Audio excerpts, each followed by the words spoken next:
Excelente. Bienvenidos a todos.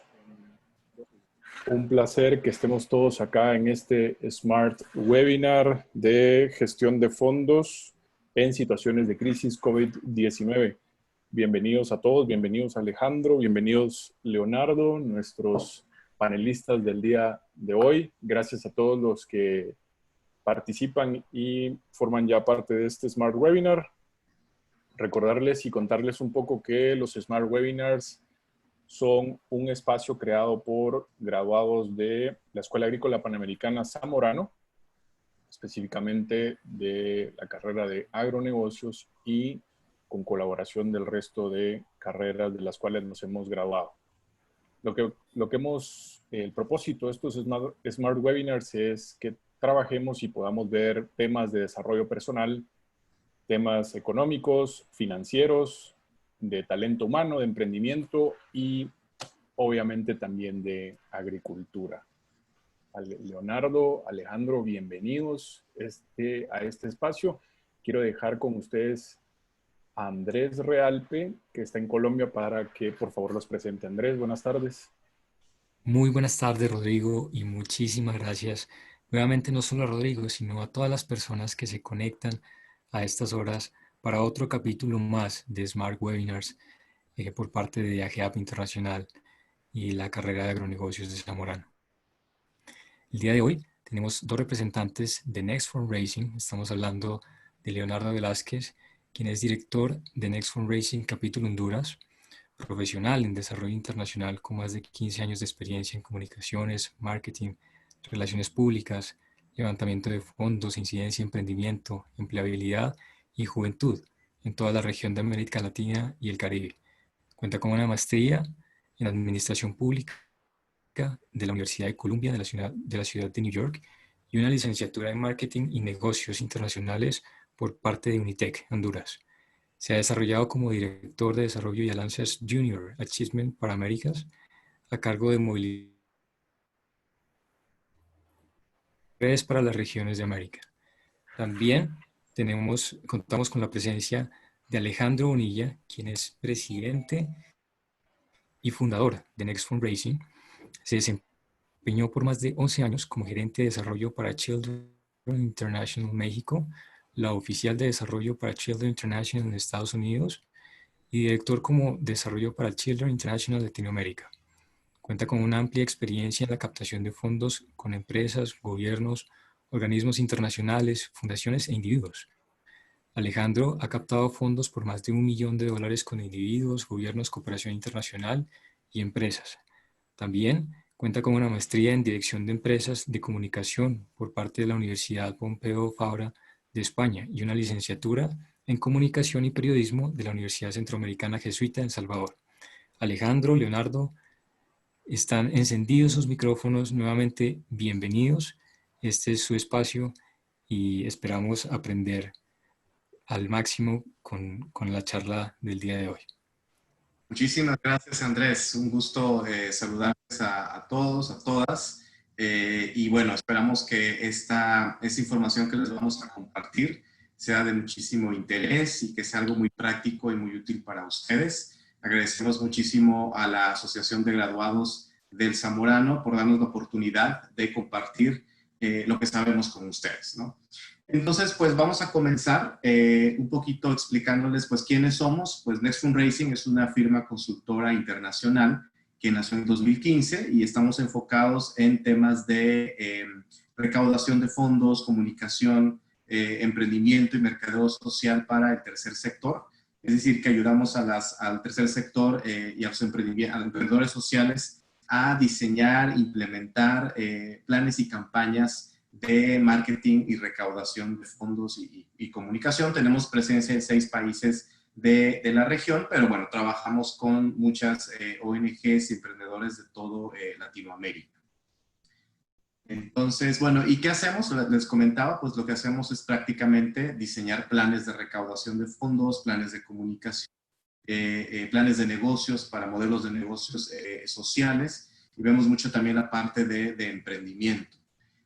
Pasamos a la siguiente. Y bueno, les venimos a presentar el tema de hoy, que es resiliencia y gestión de fondos en situaciones de crisis. tomando en cuenta el contexto que estamos viviendo del COVID-19, ¿no? Entonces, empezamos con un tema de resiliencia, porque como emprendedores tenemos que entender que tenemos que adaptarnos y sobre todo también estar flexibles a los cambios que nos presenta el contexto global y preparados, ¿no?, a esos cambios. Entonces, tendría que ser una práctica continua el tema de la resiliencia, ¿no?, para podernos adaptar y recuperarnos en momentos difíciles y poder proyectar un futuro positivo para nuestras empresas. Y cuando hablamos de momentos de crisis como el que estamos viviendo, existen, digamos, tres opciones. Paralizarnos, es decir, quedarnos en shock y no hacer nada al respecto.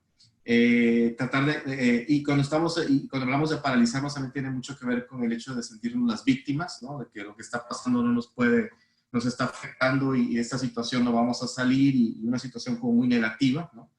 La segunda opción es tratar de continuar de la manera usual, es decir, haciendo las cosas como las veníamos haciendo, pero tal vez nos damos cuenta que el contexto ha cambiado, tenemos que cambiar también nosotros la manera en relacionarnos con nuestros proveedores, nuestros socios estratégicos y nuestros clientes. La mejor opción, ¿no?, es estar flexibles para adaptarnos al cambio, ¿no?, y ver de esta situación de crisis oportunidades para posiblemente fortalecer nuestro modelo de negocio, hacerlo muchísimo más innovador, más rentable, ¿no?, y esto nos va a permitir recuperarnos. Entonces vemos la resiliencia como el bambú, lo comparamos como el bambú que se pliega durante una tormenta, pero después se vuelve a su forma habitual sin romperse. Eso significa que las empresas, las instituciones tienen que ser flexibles al cambio, porque ninguna institución es estática, ¿no? El mundo cambia, las instituciones tienen que ser tan flexibles como el mundo que se nos presenta. Pasamos a la siguiente. Y bueno, hablamos aquí algunos conceptos a la resiliencia en situaciones de crisis, ¿no? El primer concepto es conocer nuestro potencial y nuestras limitaciones, es decir, identificar qué estamos haciendo bien y qué mejorar. Y en ese sentido hablamos de poder identificar esas fortalezas que tenemos, que ha hecho que nuestro modelo de negocio sea rentable, haya crecido y pueda mantenerse aún en circunstancias difíciles. Pero también es importante ser honestos con nosotros y encontrar esas debilidades que posiblemente se conviertan en retos o en oportunidades para generar cambios, ¿no? Cuando encontramos esas debilidades, ¿sí?, y las transformamos en oportunidades, estamos generando innovación social, ¿no? Y la innovación social debería de ser un eje transversal en todo el quehacer de un modelo de negocio social o de un emprendimiento.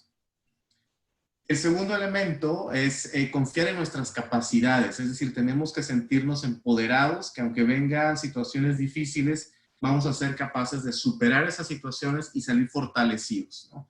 Entonces tenemos que identificar dónde obtenemos el máximo rendimiento en el trabajo que hacemos. Tenemos que analizar estrategias de comunicación y gestión de fondos nos funcionan mejor y también reconocer si el staff y nuestra junta directiva, nuestro consejo asesor están apoyando todo este proceso de transformación, ¿no? Y generar de alguna manera una cultura de emprendimiento, una cultura filantrópica, en el caso de los emprendimientos sociales, una cultura de emprendimiento, donde todos nos sintamos responsables en sacar adelante el modelo de negocio a unas situaciones más difíciles. El tercer elemento de la resiliencia es que las dificultades son una oportunidad para aprender.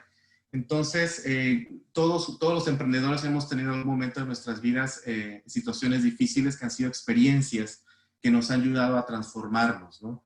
Y tal vez a innovar nuestro modelo de negocio. Y en este caso, algo muy importante es poder digitalizarnos aún más, ¿no? Estamos entrando en una situación donde el marketing digital, ¿sí?, los negocios a través de la red de manera digital, es lo que va a permanecer, ¿no? Y esta crisis nos ha hecho ver que si no nos digitalizamos, si no generamos estrategias digitales para que nuestro modelo se posicione y pueda crecer y podamos vender mejor, va a ser muy difícil que sobrevivamos a este mercado, ¿no?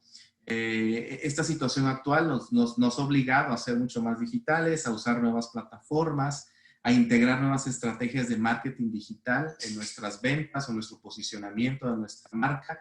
Y este es el momento si no lo hemos hecho, es el momento de integrarnos a esta nueva ola porque va a permanecer, ¿no? Posiblemente del COVID vayamos saliendo poco a poco, pero la manera de la venta digital, el posicionamiento digital va a permanecer, ¿no? Y pasamos al siguiente. Y el cuarto elemento de la resiliencia, pues, es ser creativos y positivos. Los líderes de la organización tienen que generar creatividad y positivismo, es decir, tenemos que tener líderes, emprendedores, que no solamente sean creativos en encontrar nuevas maneras de poder sacar adelante el modelo de negocio, sino que ver que en esta crisis hay una luz, ¿no? Y que es una oportunidad de seguir innovando el modelo de negocio. Y eso lo tenemos que transmitir y contagiar a nuestro equipo de ese positivismo, que este es un momento de transformación que va a fortalecer a nuestra organización. Entonces, los líderes que son negativos, que son tóxicos, que se victimizan por la situación, posiblemente no van a generar este espíritu de cambio, de transformación, de innovación dentro de nuestros emprendimientos, y va a ser más difícil poder sortear esta situación difícil, ¿no?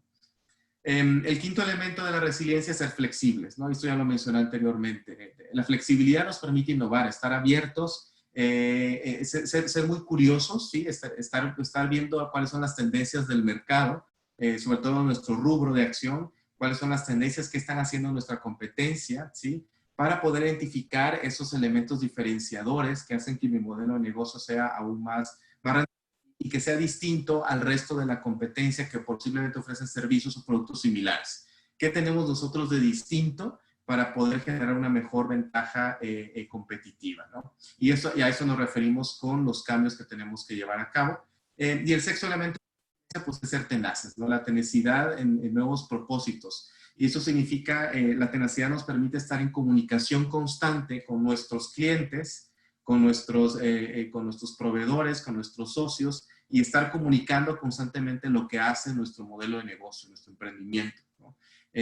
La comunicación, el posicionamiento es clave para poder generar mayor empatía y mayor conexión con el quehacer de nuestras empresas, de nuestros emprendimientos. Por lo tanto, es muy importante generar una relación uno a uno con nuestros socios. Y el séptimo elemento de la resiliencia es buscar la ayuda adecuada, ¿no? Si en dado caso creemos que no tenemos estas habilidades de resiliencia, de innovación, de cambio, de transformación, a través de planeación estratégica, pues sí acercarnos con los expertos, ¿no? Para poder fortalecer esas capacidades en nuestro staff, ¿no? Y posiblemente también muy importante generar a socios, ¿no? Trabajar en red con otras empresas, con otras organizaciones, para juntos, más fuertes, fortalecidos como grupo, poder salir adelante de esta crisis, ¿no? Sigamos con el siguiente. Y bueno, creo que aquí le doy la palabra a mi socio, a Leonardo, para que sigamos con esta presentación. Sí, muchas gracias, Alejandro. Bueno, definitivamente yo creo que es importante conocer el contexto. Y bueno, tú también nos estabas diciendo que yo creo que también es importante conocernos a nosotros mismos, que eso es también la resiliencia, un tema también personal y un tema de actitud. Pero el conocernos a nosotros mismos también nos permite conocer el contexto. ¿Y en qué contexto estamos viviendo? En el contexto del COVID-19, que eso es lo que pues, nos atañe en este momento. Primero, estamos con incertidumbre y recesión económica. Eso es importante. Los mercados internacionales están volátiles, no se sabe qué es lo que puede hacer, empresas están declarándose en quiebra a nivel internacional y empresas globales, lo acabamos de ver con Avianca hace un par de días. Entonces, varios de esos ejemplos van saliendo. También hay ajustes en presupuestos en la política e inversión pública. Estos ajustes suponen que también hay incremento en algunos casos, como lo vamos a ver en este momento, para combatir la pandemia, pero también disminución en otros temas. Entonces, eso es lo que está pasando y lo que va a pasar y lo que va a dejar este tema. También los ajustes en políticas de cooperación internacional es importante. Los proyectos, algunos proyectos se terminan, algunos proyectos cambian su rumbo y algunos proyectos nuevos salen y surgen. A pesar de la crisis, sí, hay nuevos proyectos. ¿Por qué? Porque hay cosas nuevas que se tienen que ver a partir de este tema de crisis. Y hay un cambio importantísimo que es en nuestro estilo de vida. Las compras en línea se están disparando porque es como podemos hacer en el medio de la cuarentena, en medio de la crisis, en medio de lo que estamos viviendo. Es el tema de, estamos en casa, pero tenemos que comprar, compramos en línea. También hay un tema de apoyo a productores locales. Esto está pasando también mucho. ¿Por qué? Porque como estamos en casa, estamos diciendo, bueno, vamos a la tiendita de la esquina, vamos a la tiendita de esta aquí, o compremos las verduras donde está más cerca. Entonces yo creo que también ese es un estilo de vida que está cambiando y ojalá permanezca también. Yo creo que también es importante de los cambios que están surgiendo que puedan pues ser positivos y se puedan mantener en lo que está pasando. Las nuevas empresas en línea, el trabajo virtual desde casa, yo creo que eso es importantísimo, que es algo que está sucediendo en este momento y que tenemos que verlo y decir, bueno, ¿qué trabajo se pueden hacer desde casa? Claro, con recursos que los puedan las empresas dar y todo esto, porque también no es fácil. No es fácil también manejar lo que es la casa y el trabajo desde el mismo momento, pero es algo que está pasando. Y lo que tú comentabas, la innovación social. Yo creo que es importante que en el tema de innovación social viene el tema de digitalización y de todo se está digitalizando. Ya vamos a hablar un poquito más del tema digital, que no solamente es transformar las cosas de papel a digital, sino que es un poquito más profundo. Y en tema de fondos, es que a nivel mundial están surgiendo convocatorias para investigación, tecnología e innovación, desde el Estado y el sector privado para financiar la pequeña y la mediana empresa, startups y centros científicos que presenten soluciones. Aquí ya vamos a comenzar a hablar de las oportunidades. ¿Qué existe? ¿Qué hay? ¿Qué está saliendo o qué surgió desde esta crisis? Por ejemplo, hay algunas medidas de alivio económico a nivel mundial. Si ustedes han escuchado o han visto las noticias, la Unión Europea lanzó una convocatoria especial de 164 millones de euros de la aceleradora del Consejo Europeo de Innovación, que ofrece subsidios e inversión de capital de riesgo para tecnologías e innovaciones que ayuden con el tratamiento de esta pandemia. Entonces, este es un tema de la Unión Europea. España también aprobó casi 30 millones de euros para la investigación del COVID-19 en 2 centros científicos y movilizó unos 500 millones de euros para ayudas a la innovación empresarial. Esto es para las empresas específicamente también, cuya actividad se puede haber visto afectada por este. O sea, ustedes saben, rubros como el turismo, rubros como el tema inmobiliario, como la construcción, son rubros fuertemente afectados. Japón, por ejemplo, habilitó fondos por 15.000 millones de dólares. Francia va a destinar 2.000 millones de euros a un fondo de solidaridad para pymes afectados en esta crisis. Y Estados Unidos, por ejemplo, la primer paquete de estímulos económicos que anunció tiene fondos de al menos 250.000 millones de dólares para pymes. Esto es por dar algunos ejemplos a nivel mundial. Y a nivel de América Latina también. Algunas de estas medidas han sido anunciadas y se enfocan específicamente en establecer, por ejemplo, moratorias tributarias, reducciones temporales en las contribuciones a los sistemas de pensiones, líneas de crédito blando para pymes y renegociaciones o aplazamientos en términos de deuda. Son algunas de las medidas, pero también han lanzado convocatorias. O sea, también aparte de que estas medidas han lanzado convocatorias para poner en el mercado, para poner oportunidades. Y vamos a nombrar algunas más. Por ejemplo, en Honduras hay una convocatoria para proyectos desde el ICIETI, que es el Instituto de Ciencia y Tecnología, de varios proyectos que van a financiar hasta $40.000 por proyecto. En Panamá, la CENACYT también lanzó una convocatoria rápida dirigida a la comunidad científico-tecnológica. Colombia, el Ministerio de Ciencia y Tecnología lanzó varias líneas de financiamiento para prototipos tecnológicos, medicina personalizada e investigación transnacional. Perú, el programa Innovate del Ministerio de Producción organizó un hackathon sobre el COVID-19 que generó prototipos de aplicaciones, fármacos, desinfectantes y chatbots que podrían implementarse en el corto plazo. Brasil, por su parte, también lanzó una convocatoria para 14 desafíos para financiar tecnologías y productos para combatir el coronavirus. En Paraguay también hay un grupo que está trabajando con investigadores para tener medidas de mitigación a la necesidad más urgente de esta pandemia. En Uruguay, por ejemplo, hay un desafío para el desarrollo y elaboración de un kit de diagnóstico que lanzó la Agencia Nacional de Investigación e Innovación, la ANI, en Uruguay. Y en Argentina, el Ministerio de Ciencia y Tecnología va a destinar fondos para proyectos de desarrollo en kit de diagnóstico también y una convocatoria para grupos de investigación de estudio sobre los factores D. Entonces hay varias oportunidades que vamos a verlas específicamente al final un poco de la presentación, pero para que conozcan algunos ejemplos de lo que se está llevando a cabo. También existen 3 ámbitos clave para movilizar políticas de apoyo a las pymes y el ecosistema de innovación. Por ejemplo, La caracterización y dimensionamiento de impactos. ¿Qué es eso? Saber cómo nos está impactando, cómo nos va a impactar esta pandemia. Es importante saberlo. También la digitalización de las empresas, como lo hablamos, y la investigación e innovación. En el tema de caracterización, quisiera dar el ejemplo de los ODS. Todo el mundo conocemos los ODS, los Objetivos de Desarrollo Sostenible, la Agenda 2030, que se aprobó en el 2015 y que ahora pues llevaba un 30 o 40% de ejecución. Están planificando cambiarla, o sea, cambiar totalmente o rever las metas de estos objetivos, porque todos están viendo afectados. Y esto que están aquí, por ejemplo, son algunos. Ustedes van a tener esta presentación y los pueden estar viendo, pero por ejemplo, en el tema de la pobreza. ¿Por qué? Porque provoca la pérdida de ingresos que lleva a los segmentos vulnerables de la sociedad a caer por debajo del umbral de la pobreza. Todo mundo está en tema de cuarentena, entonces hay mucha economía informal en la región en la cual está perdiendo los empleos, incluso la economía formal. Hay muchas empresas que están despidiendo y suspendiendo a sus empleados. Entonces yo creo que eso es importante. El tema de la educación, en la educación también. ¿Por qué? Porque las escuelas están cerradas, las universidades están cerradas y no todas, o por decir la mayoría, no estaban preparadas para este sistema. Entonces tienen que cambiar. Ahora, por ejemplo, el tema también de las alianzas. Buscar, si algo yo no lo he hecho, si algo yo no lo hago, pues buscar quién lo puede hacer y aliarnos, porque es más fácil que poderlo crear nosotros mismos. Entonces yo creo que es importante también esa caracterización y enfocados en un tema, como les digo, que todos conocemos, que son los ODS. Otro tema de la digitalización de las empresas, como le comentaba, es no solo convertir programas físicos a digitales, sino adaptarlos a que sean amigables con el usuario, entre otras cosas.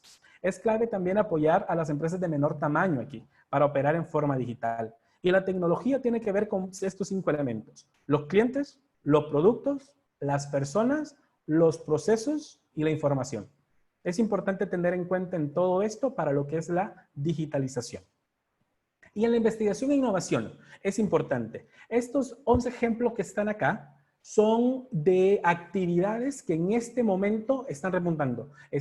Son lo que están produciendo en este momento en el mercado. La educación online. La educación online es sumamente importante porque es la única forma de mantener la educación andando. Y desde el primer día que esto pasó, pues las universidades que sí tenían plataforma le empezaron a dar. Y ahora muchas otras universidades están tratando de tener sus propias plataformas o utilizando de aliados para hacerlo. Entregas a domicilio, por ejemplo. Este es un tema que ahora todo mundo está tratando de ver cómo eso, y ahí vamos a ver ejemplo de empresas que están innovando en este tema. Las tiendas online, ahora todo lo que tenemos que subirlo en línea porque si no nadie lo ve. Las videoconferencias, los webinars, como estamos llevando en este momento casos, es algo que está en auge en este momento. El Big Data para la salud es importante también. Los datos siempre han sido importantes, pero en este momento para la salud están diciendo, bueno, necesitamos saber qué es lo que pasa con esto para poder actuar. El manejo de las crisis externas, yo creo que también es algo importante, el poder apoyar a las empresas, a los emprendedores a manejar esta crisis. Yo escuchaba en alguien que decía, ¿quién en su FODA en alguna vez en la amenaza puso una pandemia? Nadie. O por lo menos creo yo que muy poca gente. Entonces ahora es algo que sí se tiene que ver para poder manejar estas crisis. La consolidación del teletrabajo, como comentamos, es algo que se viene. Algunas empresas como Twitter, Google, ya han dicho que todo en el 2020 sus empleados van a trabajar en casa. En el 2021 van a decidir si regresan a la oficina o no, dependiendo de su puesto. O sea, eso ya se viene. Entonces hay que estar también con eso. Los viajes de realidad aumentada, también las experiencias personalizadas. ¿Por qué? Porque los viajes, como los conocemos, o las reuniones, las conferencias, como ya las conocemos en presencial, van a disminuir. No sabemos si para siempre, pero por lo menos en el corto plazo de un año van a haber muy pocas conferencias, muy pocos temas presenciales que podamos manejar. Y las tutorías online que se están manejando ahora y campañas de marketing, promoción y venta, como mencionaba Alejandro, tienen que ser innovadoras. Algo importante también que tenemos que manejar son bases de datos. Tenemos que saber dónde está la información, dónde está y dónde buscarla para poder después tener. Por ejemplo, en América Latina, el BitLab está mapeando soluciones innovadoras en esta link. Y específicamente son las que tienen capacidad para implementar acciones para mejorar el tema de la pandemia. Algunas iniciativas del BID con sociedad civil que ustedes conozcan. Por ejemplo, aquí tenemos 5, que son el WeConnect 3, las becas INDES, la reunión anual del BID y sociedad civil, que es un tema sumamente importante en la cual reúne la sociedad civil con el Banco Interamericano de Desarrollo para poder sacar proyectos, para poder sacar alianzas.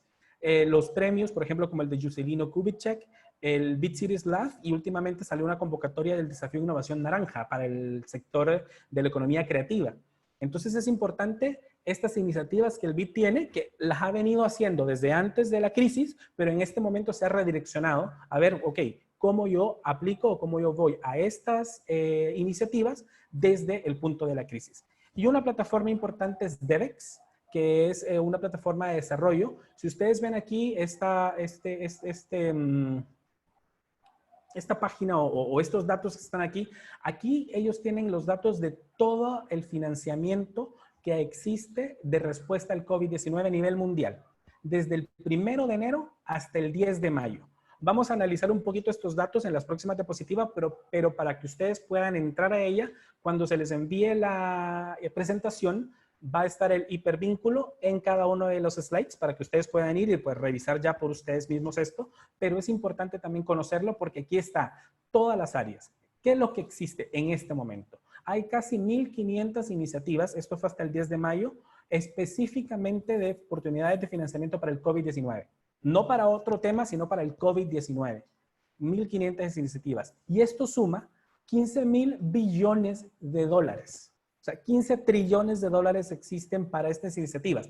Es importante que esto no es un fondo, no es un fondo que tiene esto, no. Son todas las iniciativas gubernamentales, de empresa privada y todos los sectores que tienen fondos para apoyar a eso. Por eso aquí tenemos que son 75.6% locales, es decir, el gobierno de Chile, el gobierno de Honduras, el gobierno de Panamá y otras organizaciones están haciendo y dando este aporte para poder tener iniciativas locales. Y claro, un 24.4 sí es multirregional, que sí ya se puede hacer entre países, son temas como el BID, como el Banco Mundial, para poder hacer eso. ¿Y cuáles son las áreas de enfoque para la captación de estos fondos? Recuerden, son fondos para el COVID.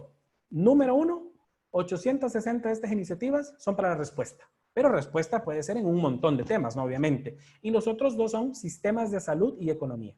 Son los top 3 de iniciativas y oportunidades que existen de financiamiento. Cuando si ustedes trabajan en temas de respuesta, sistemas de salud o economía, hay un montón de plata que se puede ir y se puede buscar para poder generar. También están los otros temas como ustedes los pueden ver ahí, vulnerabilidad, equipo, prevención, mujeres y niños, vacunas y tratamientos y todo lo que ustedes pueden ver acá.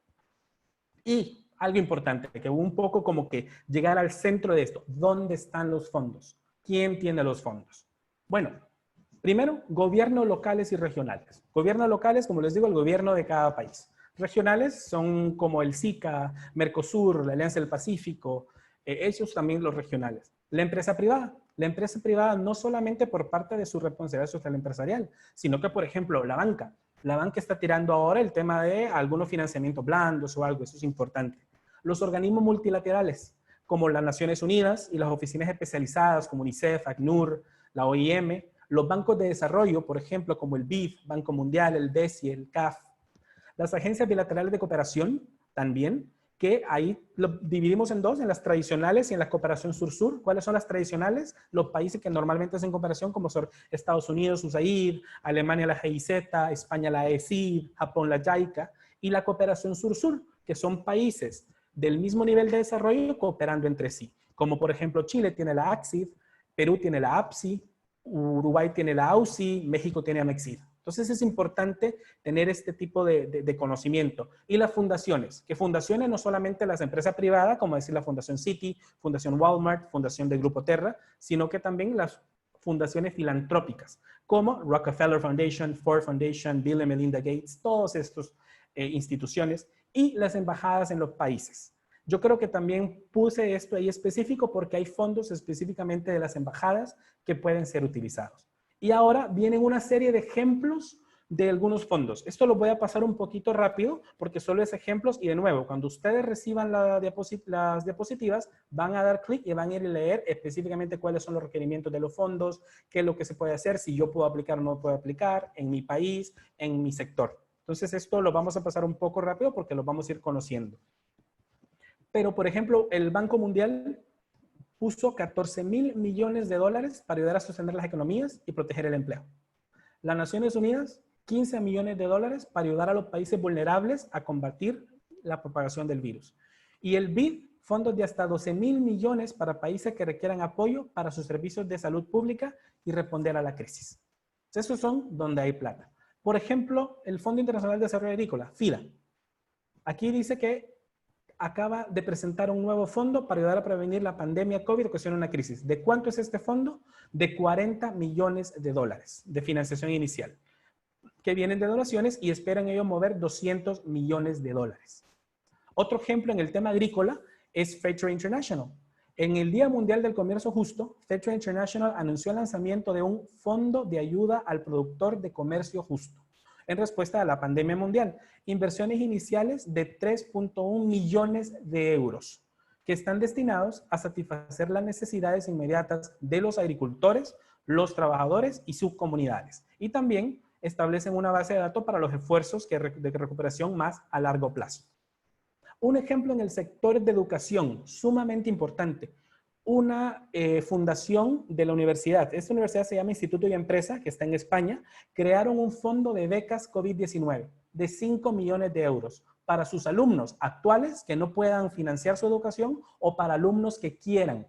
Y si ven un poquito más a la derecha de la pantalla, miren la noticia de Santander, que dice ahí, Santander y Fundación lanzan 100 becas online para formar. Ahí es donde vienen las alianzas. Las alianzas de la universidad con la banca o con la empresa privada, decir, bueno, por favor, financien becas para que estudiantes vengan o que estudiantes sigan, o crear un tema online. Es importante todo lo que podemos hacer con estas oportunidades. A nivel, por ejemplo, de gobiernos, la asistencia de Estados Unidos para COVID-19 en América Central. 2.6 millones para Colombia, 5.5 millones para Perú, 12.3 millones para Venezuela, 4.6 millones para El Salvador, 2.4 para Guatemala y 2.4 para Honduras. ¿Cómo se manejan estos fondos? Sí, normalmente por medio de los gobiernos, pero también son agencias ejecutoras que buscan organismos internacionales u organismos locales para que puedan también manejar esos fondos e implementar los proyectos. Otro parte, como veníamos de los actores, la sociedad civil. World Vision, no sé si lo conocen, es un organismo internacional, es una organización que trabaja por la niñez a nivel mundial. Ellos tienen un brazo de respuesta humanitaria. En este momento tienen 350 millones de dólares que han respondido para ayudar a 72 millones de personas, entre ellos 36 millones de niños. Entonces ustedes podrían decir, pero ¿cómo me puede ayudar a mí directamente? Ustedes tienen productores locales en las comunidades. Vean cómo accesan a estas organizaciones para que puedan también apoyar lo que ustedes están haciendo. Facebook, por ejemplo. Facebook va a beneficiar hasta 30,000 pequeñas empresas que cumplan con algunos requisitos que tienen que ser pequeñas, no más de 50 empleados. ¿Cómo lo va a beneficiar? Con este programa de apoyo para pequeñas empresas, que son entre 2,000 y 5,000 dólares en efectivo y algunos recursos en publicidad gratuita. Aquí en la izquierda ven los países en los cuales aplica, que solo es donde Facebook tiene operaciones en el país. Otro ejemplo, por ejemplo, es BBVA en Perú, en la banca, puso 2.500 millones de soles para una línea de crédito para sus clientes para ayudar a gestionar el efecto del COVID. Entonces, muchos bancos están haciendo eso también, algunos con fondos de gobierno, otros con fondo propio, pero están haciendo también eso, poniendo a disposición financiamiento y fondos para eso. Por ejemplo, como hablábamos de empresas digitales, Hugo, no sé si lo conocen, que es una empresa de domicilio, de delivery, ahora hizo una tercera ronda de inversión para capitalizarse y de esta tercera ronda quedaron 10 millones de dólares para apoyar a emprendedores digitales. Emprendedores, por ejemplo, del sector de desarrollo de software, e-commerce, fintech, logística, alimentos y salud de Guatemala, Honduras, El Salvador, Nicaragua, Costa Rica y República Dominicana. ¿Cuáles son los beneficios? Pueden ser inversiones entre 50,000 hasta 200,000 dólares. Esto también es importante poderlos tener. Por ejemplo, en Honduras, lo que le comentaba también al inicio, se hizo una convocatoria para proyectos de 40,000 dólares máximo, varios proyectos, también es otro ejemplo. En Argentina también hay una convocatoria de la Agencia Nacional de Promoción de la Investigación de más de 300 millones de pesos. Entonces, eso es importante conocer. Y un último ejemplo, en México. En México hay una convocatoria de la Promotora Social México para proyectos de recuperación económica para los trabajadores por cuenta propia. Entonces, ustedes ven, hay una gama completa de oportunidades. Y aquí mencioné 10 u 12 ejemplos de las 1,500 convocatorias que están en la página de DEVEX. Entonces, yo creo que es importante también aquí el tema, como les digo, de base de datos y de conocer. Y comenzamos el webinar hablando de un tema personal, ¿no? De la actitud, de cómo tenemos que nosotros ser resilientes y cambiar. Continuamos con el tema de ¿dónde están las oportunidades? El contexto, ¿hay o no hay oportunidades? Sí hay. Y ahora vamos a una tercera parte que voy a dejar a mi compañero Alejandro para decirnos cómo podemos hacer eso. Porque eso es importante también, el cómo, el qué se necesita hacer, cuáles son las competencias, cuáles son las herramientas que debemos de tener. Y como comentaba Alejandro también, ser completamente honesto con nosotros mismos de si nosotros en la institución donde trabajamos, en la organización, no tenemos esta herramienta, busquemos ayuda externa de alguna manera para poder llevar a cabo el tema del fundraising, el tema de la captación de fondos, porque también no podemos ser todólogos y es mucho más fácil y mucho más viable poder tener expertos que ayuden para poder hacer las cosas más rápido. Entonces ahora los dejo para, como decimos aquí, manos a la obra. Muy bien, gracias Leonardo. Entonces vamos a presentarles el cómo hacerlo, ¿no? ¿Qué habilidades o qué conocimientos tenemos que tener para tener un buen posicionamiento y una buena gestión de fondos en esos momentos de crisis? Vamos a la siguiente. Muy bien, es muy importante realizar, y mejor dicho, elaborar, diseñar un plan de recaudación de fondos y de comunicaciones, es decir, un plan que nos permita a nosotros identificar, hacer un mapeo, dónde están esos grandes donantes, dónde están nuestros posibles aliados estratégicos para fortalecer nuestro modelo de negocio, ¿sí? Y al mismo tiempo conocerlos, ¿no? Conocer cuál es el lenguaje a nivel del sector empresarial cuando hablamos de responsabilidad social empresarial, por ejemplo. Queremos hacer asocio con otras empresas y posiblemente muchas empresas estén abriendo fondos o convocatorias, mejor dicho, para apoyar a pymes. También conocer lo que comentaba Leonardo, ¿no? Hacer un mapeo, qué está haciendo la cooperación internacional y Leonardo nos ha presentado de una manera bastante detallada las grandes oportunidades reales que hay ahora, ¿no? Al mismo tiempo buscar qué están haciendo los gobiernos, los ministerios de economía, por ejemplo, para apoyar a las pymes y a los emprendimientos. Y también conocer un poco a nuestros clientes, ¿no? Las personas que compran nuestros productos o adquieren nuestros servicios, cómo les podemos llegar con nuevos productos y servicios que de alguna manera van a responder más a sus necesidades, ¿no? Conocer también de alguna manera los compatriotas, los hispanos en el exterior, qué tipo de servicios o productos podrían adquirir, ¿no? Que sean de interés para ellos viviendo fuera de nuestro país, ¿no?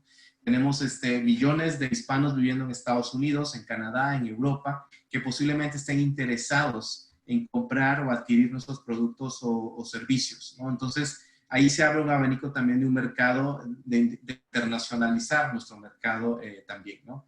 En algunos casos hay que hacer campañas de recaudación de fondos, ¿no? Y bueno, y generar un modelo de negocio social o un business plan social, ¿sí? Para que nuestro modelo de negocio sea más rentable y pueda ser autosostenible. En la parte de comunicación, importante hacer un análisis del mercado para identificar a la competencia y poder encontrar ese elemento diferenciador, ¿no? Que nos va a hacer tener mejor ventajas competitivas en el mercado, ¿no?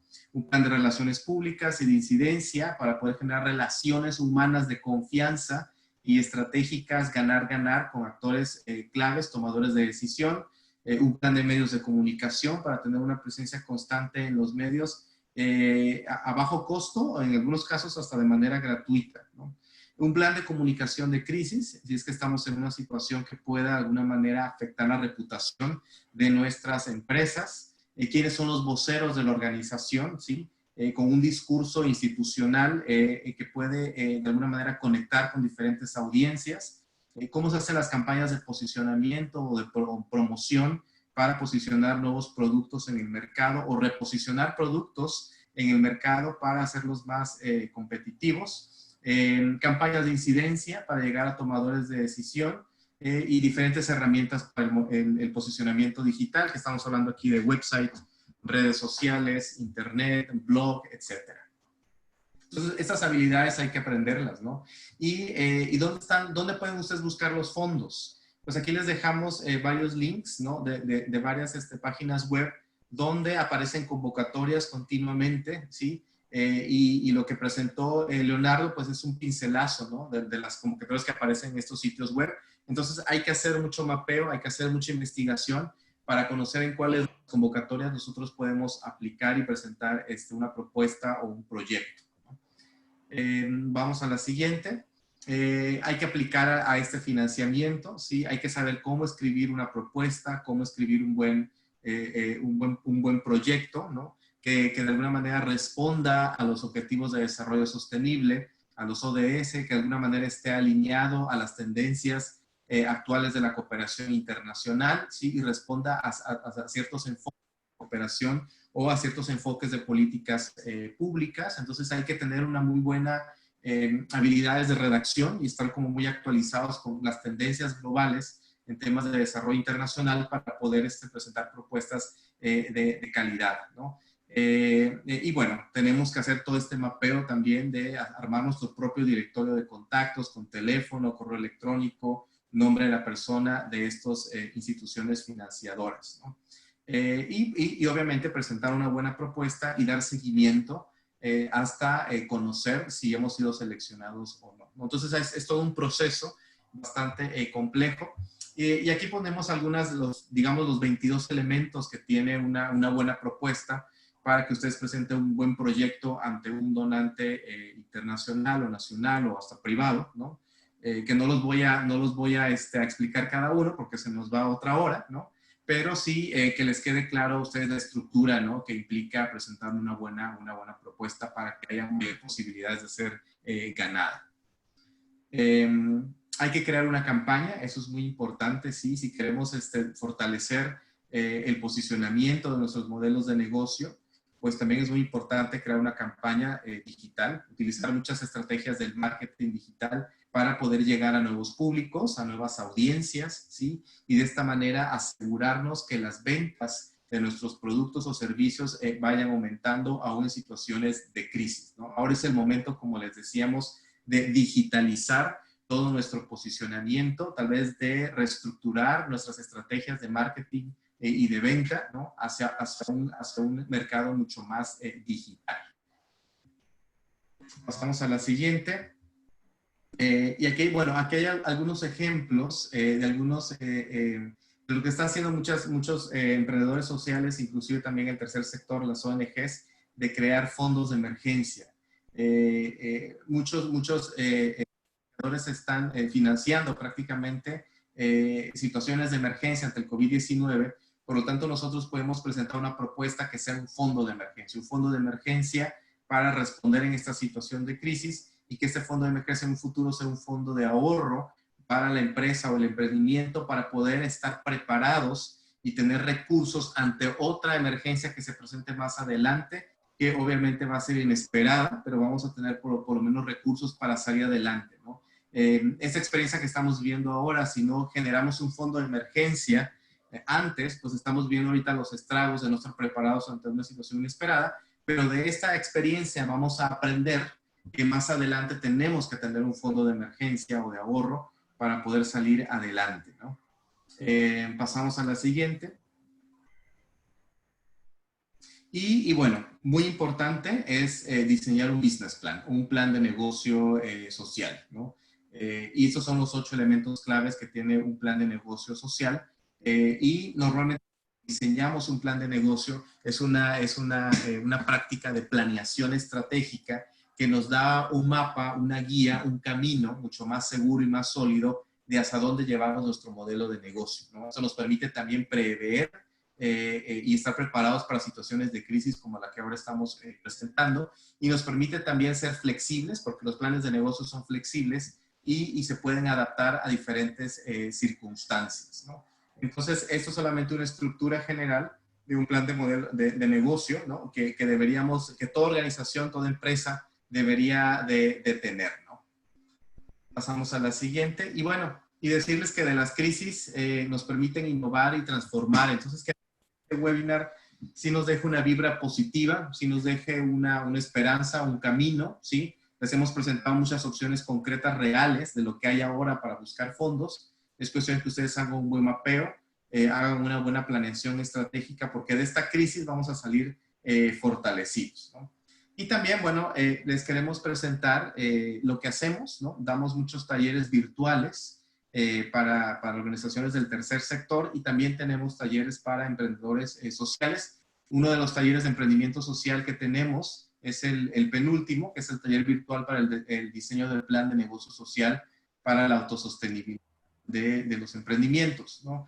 Y otras temáticas relacionadas al marketing y al posicionamiento de productos o servicios con valor social, ¿no? Entonces, los invitamos a que visiten nuestro sitio web para que conozcan más de lo que hacemos.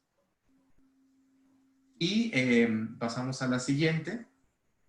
Y bueno, hemos llegado al final de la presentación, y sí, les queremos agradecer profundamente su paciencia, por estarnos escuchando, ¿no? Su disponibilidad de tiempo.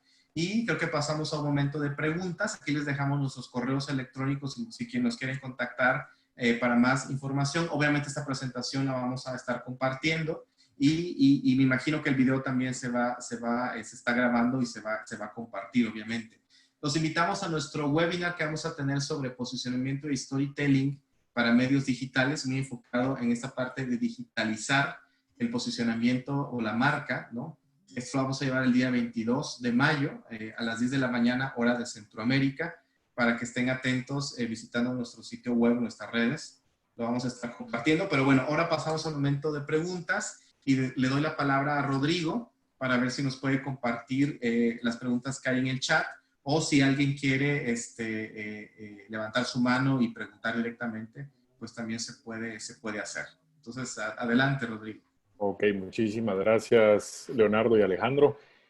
Y sí, ya tenemos aquí un set de preguntas listas para empezar.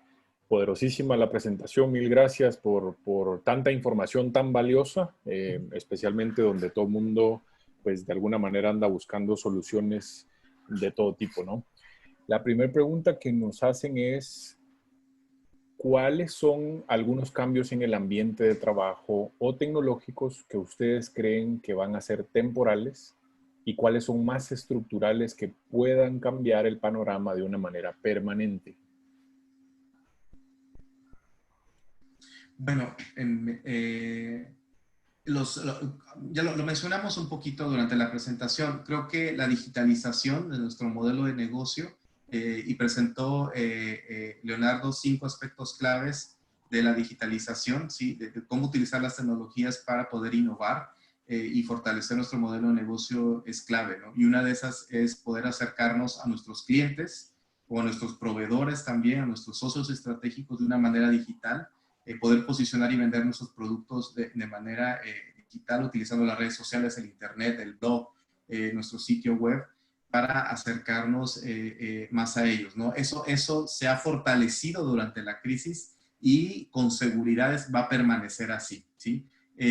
Hoy más que nunca estamos haciendo compras en línea. Hay personas que nunca en su vida habían hecho una compra en línea, y hoy lo han tenido que hacer, ¿no? Entonces, como dijo Leonardo, han crecido mucho las empresas de servicio a domicilio, ¿no? Tal vez algunos emprendimientos se han digitalizado y han abierto su tienda en línea. Entonces, creo que esto va a permanecer, ¿no? Entonces, quienes quieren fortalecerse en este momento, prepararse para lo que viene, pues yo les recomiendo tener tal vez una tienda en línea, actualizar nuestro sitio web, tener un botón para hacer compras en línea vía tarjeta de crédito o débito de nuestro sitio web, y tener una buena estrategia de marketing digital en todas las redes sociales.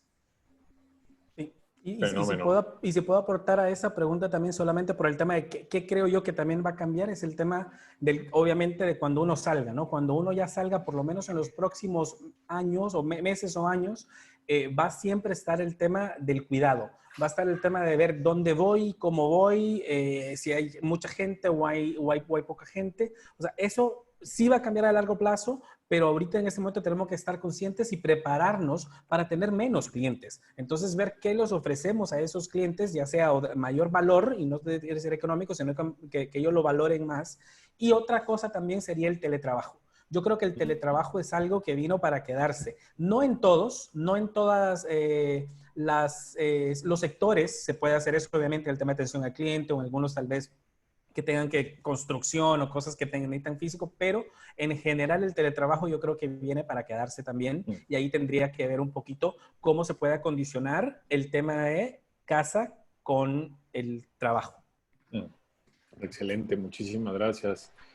La siguiente pregunta dice, algunos fondos de cooperación dicen que se pierde parte de esto por falta de propuestas. ¿Ustedes qué creen de esto? Mira, los fondos de cooperación en pérdida como tal, no, porque los fondos de cooperación siempre se ejecutan, pero sí es cierto que hay falta de propuestas. O sea, hay pocos proyectos. ¿Cómo digo eso? Que los fondos de cooperación son como los fondos de gobierno, que al finalizar un año fiscal tienen que ejecutarse. No es como las empresas que les van a aplaudir si ahorraron, por ejemplo. No, la cooperación y el gobierno tienen un presupuesto y se tiene que ejecutar, porque si no lo ejecuta, el siguiente año le van a dar menos. Entonces, ¿qué es lo que pasa? A veces sí hay pocos proyectos, entonces ellos tratan de a un mismo organización o a una misma institución le dan más para ejecutar esos fondos. Entonces, sí animo a que apliquen estos fondos de cooperación, porque sí hay muchos que tal vez, como les digo, no es que se pierden, sino que se redirigen a otras personas que pudieron ir redirigidos a ustedes. Entonces, es importante siempre aplicar porque estos fondos existen y es de plantearles el proyecto y plantearles como lo que debe de ser, porque a veces también viene esa apatía de decir, no, yo no aplico porque eso ya está comprometido, eso ya tiene nombre y apellido. Puede ser, no vamos a ser inocentes y decir, no, nunca va a pasar, pero también hay momentos en que pasa. Yo personalmente manejé varios fondos de las agencias de cooperación internacional que 3 meses antes de que terminara el año fiscal me decían, busca proyectos rápido porque tenemos estos fondos que no los ejecutamos los primeros 9 meses. ¿Y a dónde me iba yo? A las organizaciones que yo ya tenía relación. O sea, ONGs que ya estaban y decir, mira, tenés otro proyecto, preséntamelo. Entonces yo creo que eso es importante tenerlo en cuenta, de que como le digo, no es que se pierden, sino que se redirigen. Fenómeno, muchísimas gracias. Dice, muchos países en desarrollo ya estarán compitiendo por los fondos disponibles para nuevas iniciativas. Me pregunto, uno, si tenemos verdaderas oportunidades para competir, principalmente en términos de capacidad instalada, recursos humanos e infraestructura. Y dos, ¿cuál sería el principal enfoque? ¿Salud? ¿Qué oportunidades prevén para la agricultura? En respuesta a la primera, yo diría que todos podemos competir porque todos tenemos el COVID. O sea, en el tema de la crisis. En el tema de la crisis, esa es la competencia. La competencia es si nosotros necesitamos o no los fondos, sí. Ahora viene el tema de la infraestructura. Si no contamos con ella o no contamos con los expertos para poder hacer las propuestas y todo eso, sí, eso puede ser que nos quite competitividad. Pero el punto de que si estamos en la competencia, sí estamos. Y que sí podemos captar fondos, sí lo podemos hacer. Ahora, busquemos que tengamos los recursos adecuados para hacerlo. Eso es algo importante. Yo creo que también Alejandro tiene algo en esto. Sí, nada más quería agregar de que es muy importante el tema de la innovación. ¿Sí? Se va a tomar mucho en cuenta algunos de los criterios de evaluación o selección de los mejores proyectos o propuestas, va a ser el tema de innovación. Cómo estamos generando y sobre todo innovación social, ¿no? Si estamos hablando de proyectos de agricultura, que posiblemente es agricultura sostenible, ¿no? Cómo los proyectos de agricultura están generando innovación social, cuidado medioambiental o protección del medio ambiente. O minimizar el impacto medioambiental, van a ser elementos claves, ¿no? La innovación va a estar allí presente y van a tener mayor probabilidad de ser seleccionados los proyectos que sean muy innovadores. Ya, bárbaro. Ok. ¿Qué piensan del pago de una comisión por gestión de fondos? ¿Se podría pagar por éxito? Bueno, Alejandro. esto es relativo, ¿no? Yo te puedo decir que hay firmas consultoras de que sí lo hacen, otras prefieren no hacerlo, ¿no? Yo lo que siempre sugiero a las organizaciones es capacitarse, generar su propio know-how, sus propias habilidades, capacidades para aprender cómo gestionar fondos, cómo posicionarse y cómo ser más resilientes, sobre todo en estas situaciones. Entonces, yo invertiría mucho en la capacitación de nuestro staff para que adquiera esas habilidades. Si no existe esa posibilidad de capacitarlos, porque tenemos solamente 1 o 2 personas en nuestro staff y no vamos a tener la capacidad nosotros mismos, siendo realistas, de poder implementar todas las estrategias de marketing y de gestión de fondos, ¿no? O de escribir una propuesta, hacer un mapeo, pues entonces yo creo que ahí sí podríamos apoyarles en ese sentido, ¿no? Y buscar alguna manera de ganar entre ambas partes, ¿no? Entonces, sí es posible también. Y sobre esta respuesta afirmativa, ¿qué consideran ustedes que piensan los donantes sobre esto? ¿Sobre qué exactamente, perdón? Sobre que si se puede pagar, por ejemplo, por éxito. Habíamos dado que una comisión por gestión de fondos se puede pagar por éxito. ¿Qué piensan los donantes sobre esto? El donante no necesariamente se va a enterar, en el sentido que el donante tiene que recibir la propuesta de la institución o de la empresa, del emprendimiento, ¿no? El proyecto que se va a presentar viene directamente de ustedes.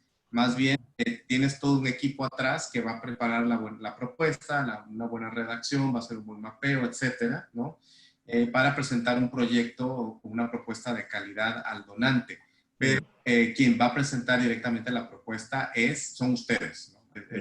Y algo importante en este tema, siempre hay, cuando uno tiene fondos, están los fondos restrictos y los irrestrictos. Normalmente lo que las organizaciones e instituciones hacen es, cuando consiguen fondos irrestrictos, esto lo reservan, o sea, cuando tomen esta modalidad de comisión, porque como te digo, es muy común y existe, estos irrestrictos es para pagar esa comisión, porque a veces el donante, que creo que también va por ahí dirigida la pregunta, no acepta que pongan una comisión en lo que es la propuesta. Eso no va. O sea, no puedes poner en una propuesta comisión por esto, eso no va.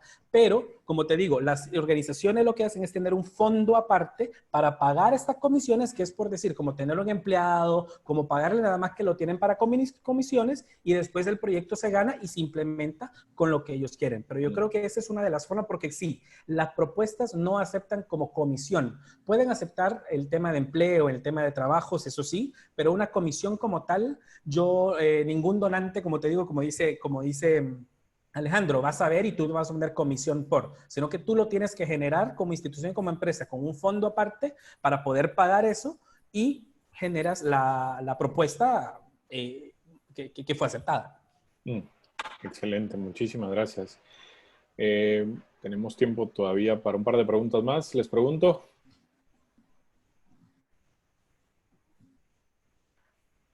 Sí. Ok, excelente. Dice, buenas tardes, pertenezco a una organización civil sin fines de lucro que actualmente tiene sus actividades pausadas debido a la situación de la pandemia. Trabajamos a base de la donación de la empresa privada. ¿Cómo creen ustedes que podría realizarse esa reactivación con los donantes de mejor manera? Creo que aquí es muy importante diversificar nuestras fuentes de financiamiento. Y esto que comentan es muy común, ¿sí? Lo que sucede es que a veces las organizaciones viven de 1 o 2 donantes que posiblemente estén apoyando un proyecto que dura 2 o 3 años o menos, ¿no? Pero nos confiamos, ¿no? Y tenemos la buena fe que ese donante nos va a seguir dando. Ahora, en la situación que estamos, la empresa privada tal vez ha recortado mucho sus fondos, ¿no? Y posiblemente o no de o los de menor cantidad. Pero si diversificamos nuestras fuentes de financiamiento, es decir, que tenemos varios aliados estratégicos de varios sectores, es decir, que simultáneamente estamos buscando fondos de empresa privada, de gobierno, de cooperación internacional e inclusive de individuos. Cuando hablamos de ONGs, estamos hablando también que los donantes individuales, la sociedad civil también puede apoyar una causa. Entonces, las organizaciones que van a poder superar esta crisis son las que tienen diferentes fondos de diferentes sectores, ¿no? Y no viven de 1 o 2. Entonces, yo el mejor consejo que puedo hacer a estas organizaciones es poder hacer un buen plan de marketing, un buen plan de recaudación de fondos, para ayudarles a diversificar sus fuentes de financiamiento. Ok. Muchísimas gracias. Hay otra pregunta que dice, ¿cuánto costaría un aproximado de una consultoría para un emprendimiento social por parte de Next Fundraising? Esa pregunta no te la podemos contestar ahorita porque nosotros primero hacemos un diagnóstico, conocemos, tenemos que conocer, aprender, ¿no? ¿Qué hace el emprendedor? ¿Sí? ¿Cuál es ese modelo de negocio? ¿Cuál es su ADN? ¿Cuáles son sus fortalezas, debilidades? Entonces hacemos primero un diagnóstico que no tiene costo y ese diagnóstico nos sirve a nosotros para poder después presentarles una propuesta ya con un costo definido, ¿no? Pero no te podría decir cuánto porque necesitamos conocer más. Y si bien no, lo del costo viene en la siguiente pregunta, gracias, antes, si bien el costo también viene, porque la pregunta es ¿qué costo tiene el taller virtual para el diseño del plan de negocio social para la autosostenibilidad? Tal vez no en la parte del costo, pero sí sobre lo demás. ¿Es flexible? ¿Se lo puede tomar en cualquier momento Sí. o hay fechas fijas? Sí, no, muy buena pregunta. Gracias, Rodrigo. El taller para el diseño del plan de negocio social es un taller que lo hacemos de manera virtual y lo personalizamos para una sola organización. Por eso es que nos sirve mucho hacer primero el diagnóstico para, a través del diagnóstico, conocemos el enfoque que va a tener ese taller, pero el producto final de ese taller virtual que dura 24 horas, virtuales, con clases, con una hora, perdón, 2 horas a la semana, más o menos dura unos 2 meses y medio, el taller virtual, y el producto final de ese taller virtual es el diseño del plan. Ustedes van a tener listo ya para ejecutar un plan de negocio que ustedes van a ir diseñando semanalmente, gradualmente, durante el taller. Es decir, que ustedes se van a apropiar de la metodología y ustedes se van a sentir que el proyecto es de ustedes, ¿no? Que el plan de negocio es de ustedes, que ustedes saben el cómo implementarlo. Y esa es digamos, la ventaja de nuestra metodología, que les enseñamos cómo hacerlo. Y vamos diseñando el plan, pero ustedes lo diseñan ustedes mismos con el acompañamiento de nosotros a través de las sesiones virtuales, ¿no? Y eso que dice Alejandro es, como decía, dirigido a una organización específicamente. Entonces, como para ser claro, es que la organización contrata y elige los participantes y ya nosotros vamos a darlo. Pero también tenemos otra modalidad que podemos hacer nosotros, una alianza con una universidad, por ejemplo, y brindar el taller en conjunto con la universidad y dejarlo abierto a participantes para que se inscriban 10, 15, 20, 30 y ya hay un costo específico por participante. El costo no lo sabemos porque esa es la alianza con la universidad que tenemos que hacerlo, pero también yo creo que es algo también muy importante. Si bien muy dirigido a una ONG o a una institución específica y la otra es en alianza. Por ejemplo, si el Zamorano le interesaría, por ejemplo, podemos conversar y después se hace invitación ya individual. Entonces yo creo que también es interesante esa otra modalidad de no solo todos nuestros talleres tienen esa modalidad de hacerlo en alianza con una institución educativa para poder también certificarlo con esa institución y poder abrirlo para individuos. Fenómeno. Muchísimas gracias. Dice, ¿qué tipos de actividades para recaudar fondos pueden existir? Pues todo ha cambiado y las reuniones en masa ya no son una opción. Digitalizarnos. Hoy virtual. Tenemos que digitalizar mucho nuestra recaudación de fondos, tener un sitio web muy fresco, con información muy atractiva, muy interesante de nuestros programas, tener un botón en línea para donar, hacer campañas digitales de posicionamiento y recaudación de fondos, apoyarnos de las redes sociales para dirigir el tráfico de contenidos hacia nuestro sitio web y hacer que las personas visiten nuestro sitio web y hagan una donación en línea vía tarjeta de crédito o débito, ¿no? Sirven mucho los webinars también para que las ONGs den a conocer su quehacer, el impacto de sus programas. También pueden hacerlo de manera digital, ¿no? Entonces creo que diseñar toda una campaña de marketing social va a ser estratégico para poder salir de esta crisis y acelerar los procesos de recaudación de fondos. Fenómeno. Chicos, estamos abusando de ustedes. Me dicen si podemos hacerle un par de preguntas más porque la gente está muy conectada y muy enganchada. No, claro, perfecto. no, adelante. Dale. Con mucho gusto. Bárbaro, genial. Hay una que dice, ¿estas innovaciones pueden aplicarse en la recaudación de fondos para ONGs? Por supuesto. Por supuesto que sí. Las ONGs y también un emprendimiento tienen que tener un ADN de innovación constante. Es decir, la innovación tiene que ser un eje transversal y una buena práctica dentro de la organización. Desde la junta directiva, que tiene que permitir la innovación, desde el director o la cabeza de la organización, que tiene que ser flexible, abierto al cambio e innovador para poder contagiar a todo el staff. Entonces, debería de ser una práctica constante y de eso se tratan nuestros planes de captación de fondos, de comunicación o de emprendimiento social. Buscamos que en esos planes se empiecen a generar buenas prácticas de innovación permanente. Porque si no estamos innovando todo el tiempo, vamos a desaparecer o vamos a quedar fuera del mapa. Recordemos que hay muchas ONGs pidiendo dinero para pocos donantes y las que van a sobrevivir o van a recaudar más fondos son las más innovadoras en sus estrategias de marketing, de comunicación y de gestión de fondos. Ok, fenómeno. Yo creo que en ese tema, Rodrigo, también es importante venir viendo que hace 10, 20 años ya se viene profesionalizando el tercer sector y las ONGs. ¿Qué quiere decir eso? Que estamos trabajando cómo lo trabaja una empresa, porque a veces se satanizaba y decía, no, si no somos una empresa, la empresa trabaja de diferente manera, pero ya hemos estado viendo de que un plan de marketing, un plan de comunicación, ser innovadores, tener captación de fondos, salir en anuncios, todo eso que lo hacía o lo hace la empresa privada, lo tiene que hacer la ONG también. O sea, no es porque, sino que entonces yo creo que ahí es importante que nos quitemos también a veces esa... concepción que tenemos de que no somos una empresa. Claro, no tenemos un fin lucrativo, pero sí tenemos un fin social. Entonces, para ese fin social necesitamos plata. Entonces, ahí es donde tenemos que también cambiar ese chip y decir, todo lo que hace la empresa que para conseguir plata, nosotros podemos hacerlo también. Como te digo, en temas, obviamente, un plan de marketing, un plan de comunicación, un plan de captación, un anuncio de televisión, cualquier elemento de estrategia para eso lo puede hacer una ONG. Que el fin va a ser social es la diferencia, pero es importante tener también eso. Fenómeno, gracias. El sector microfinanciero está en medio de una crisis existencial, pero no hay mucha plata a nivel regional ni internacional para las instituciones microfinancieras. ¿Están de acuerdo o han visto fondos que apoyan a las instituciones microfinancieras para que no tengan que cerrar sus puertas? Yo en lo que conozco, perdón, el fondo que conozco de Promotora Social México, pero eso es en el caso de empresas microfinancieras en México, sí están apoyando este rubro, ¿no? Y ahorita tiene la convocatoria abierta, creo que hasta mediados de junio. Es la única que recuerdo ahorita, no Yeah. Leonardo tiene algún otro ejemplo.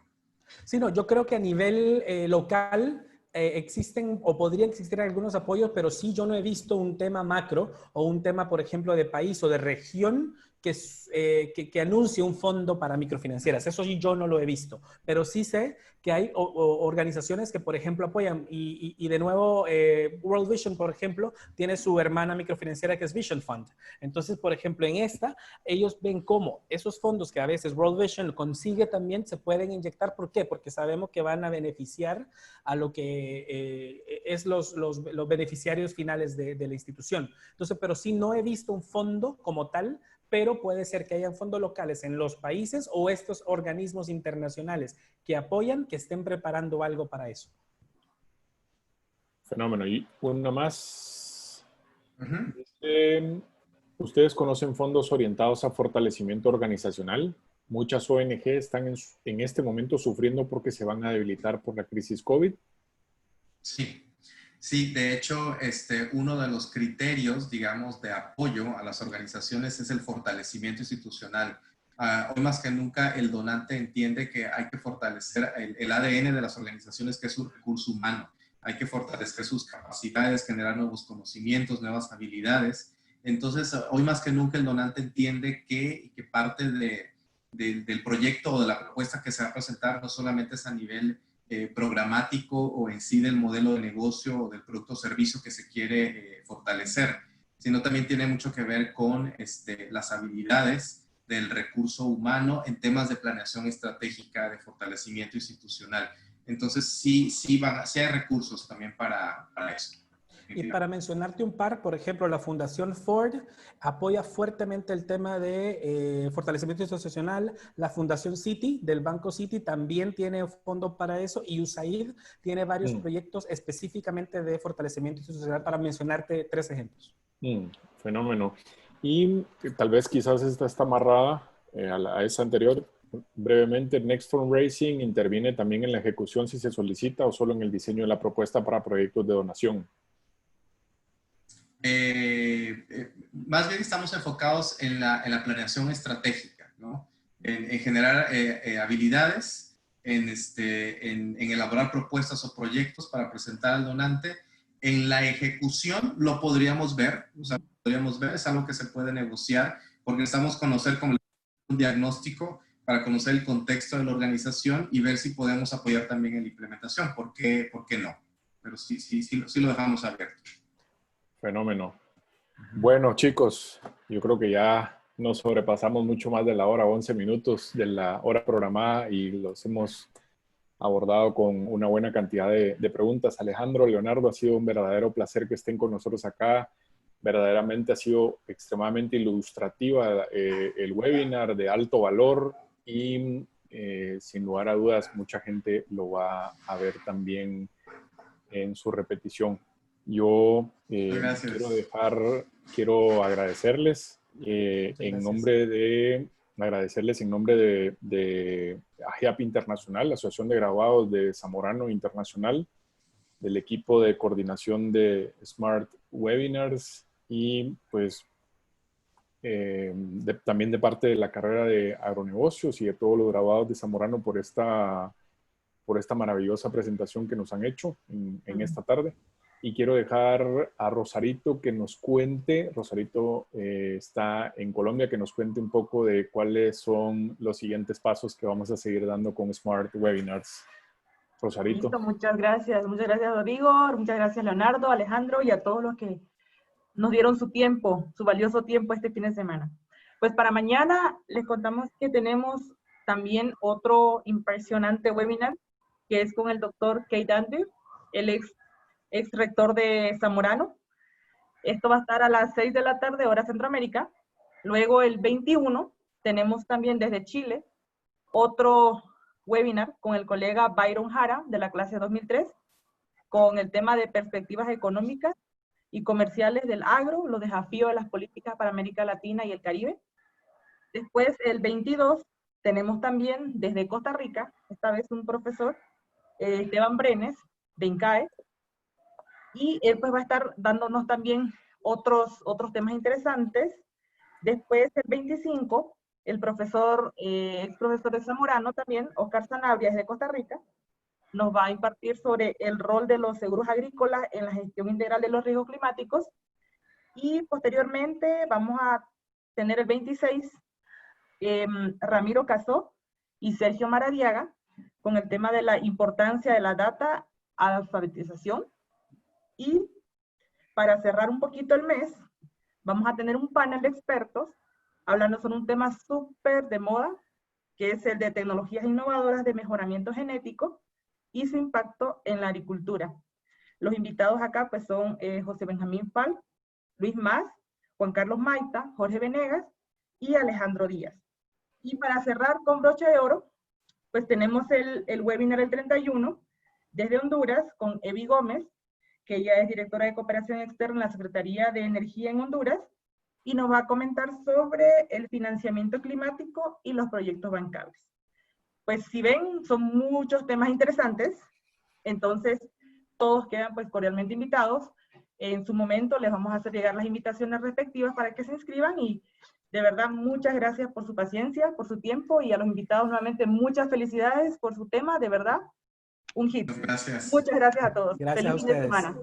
Gracias. Chicos, un fuerte abrazo. Gracias por todo y Hasta estamos en luego. comunicación. Seguramente nos volveremos a ver en otro Smart Webinar más adelante. Claro que sí, a la Hasta luego, orden. gracias. Un fuerte abrazo y gracias a todos los participantes. Que tengan una feliz tarde y nos vemos mañana con ese poderoso Smart Webinar que tendremos. Están todos cordialmente invitados.